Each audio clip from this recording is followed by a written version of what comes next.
On t'a appris les règles, les points, les annonces. Mais tu veux gagner, hein? Alors écoute bien. Voici les petits secrets que les anciens ne disent pas tout haut. Observer, toujours observer. Regarde ce que ton partenaire joue. S'il pose un as dès le début, c'est qu'il doute un peu. S'il fait une coupe, retiens la couleur. Tu sauras plus tard où faire ta propre lueur. Surveille les valeurs qui tombent. Le 9 d'atout, il est passé, donc bombe.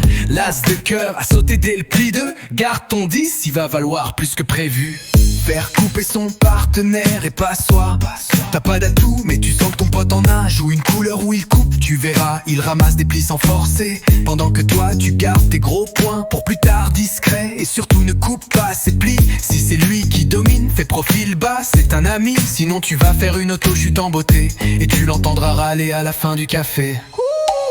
Garder ou vider l'atout, parfois faut épuiser les atouts adverses. Ainsi tes S hors atout, tu joues avec adresse. Tu joues ton plus gros atout, s'ils suivent pas, bingo, t'as mis les clous. Mais attention, si t'as très peu d'atouts, garde-les pour couper, sois pas trop fou. L'atout c'est pas un jouet, c'est une arme fine. Faut savoir quand on coupe et quand on devine les signaux secrets entre partenaires. Tu joues un as dans une couleur, puis plus rien. C'est peut-être que t'as plus rien dans ce chemin. Ton pote comprendra, tu veux qu'il joue là pour te faire couper et faire le roi du plat. Les petits atouts en début, c'est parfois un message. J'ai du lourd à la maison, prépare ton courage. À la belote, on parle sans dire un mot, mais à deux, un regard peut changer le tableau.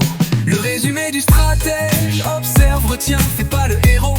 Aide ton binôme à faire le boulot. L'atout se dose, le pli se lit, et même les silences jouent leur partie.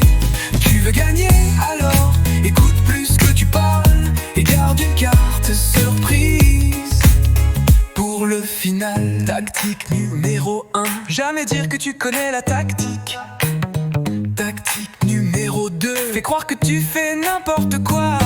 Et tactique numéro 3, fais des chansons et bluff